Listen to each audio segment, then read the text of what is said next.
Put your hands up.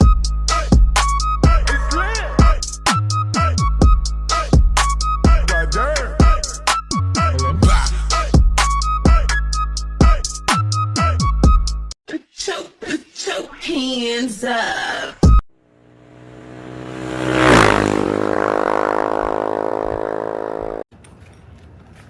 Naalala ko dati, takot na takot maglabas ng scooter na medyo mataas ang displacement ang mga manufacturers.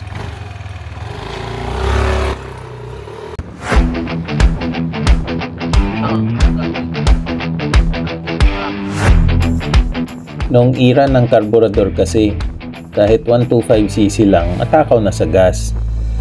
Pero ngayong panahon ng fuel injection, kahit 150cc, no worries na.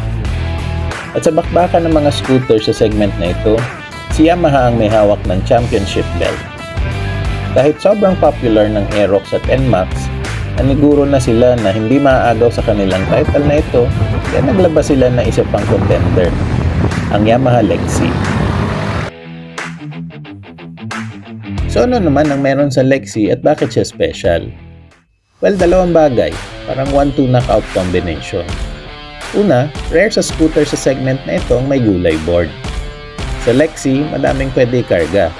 Kahit malita, kasya. Second, mas lalong rare ang 155cc na makina sa presyong 99,900. So pwede mo nang ma-enjoy ang same performance ng NMAX sa mas affordable na tag price. Oo, 155cc, liquid-cooled, blue core, 4-valve, VVA at 99K. Dahil same din sa NMAX ang makina ng Lexi, same din ang output. 11.3 kilowatts at 14.2 Newton meters. Mas malaki lang tingnan ng Lexi dahil siguro sa mas malaking 14-inch na gulong, harap at likod. Pero kahit ganun, maliksi siya, in fairness. Magaan ng handling at manageable ang 116 kilograms na bigat niya. Mas top-heavy nga lang siya ng konti compared sa NMAX. Hinala ko dahil nasa ilalim na upuan ng tangke instead na nasa floorboard. Mas mataas ang center of gravity. Pero sanayan lang naman, once naka-adjust na ako, predictable na ang handling.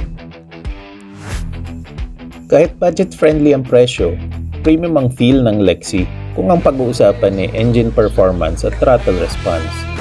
Smooth din ang CVT niya at walang drag na usual na experience sa mga malalaking scooter. Initially, may concern ako sa frame niya kasi nga, para mag-giveaway sa gulay board, wala siyang ekstrang tubo na support sa gitna. Pero solid naman at walang flex, kahit malubak ang daan. Ang suspension nga lang, ibang usapan.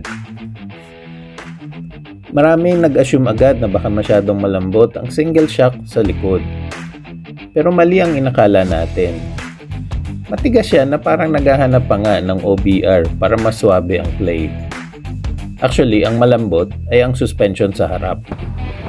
Napansin ko na nagbo-bottom out siya pag napabilis ang dating ko sa mga humps. Sa suspension siguro nag-adjust ang Yamaha para mahabol ang presyo. Overall, hindi naman natin masasabi na tinipid ang Lexi. Meron siyang digital display na Y-Connect ready at meron pang start and stop system para makatulong makatipid sa gas. Sa paggamit ko na walang effort at madalas ay nasa traffic, naka 33 kilometers per liter ako. I'm sure mas better pa ang maaabot ng ibang mas magaan na rider na mas makatao ang riding conditions. Bagay ang Lexi sa mga riders na tinatawag kong distance commuters o yung mga pumapasok sa NCR pero nakatira sa outskirts ng Metro Manila. Hindi hirap ang makina kahit medyo malayuan ng biyahe. At dahil mas malaki ang kaha, mas may road presence din sa open road. Ang slogan ng Yamaha para sa Lexi ay "You're up next".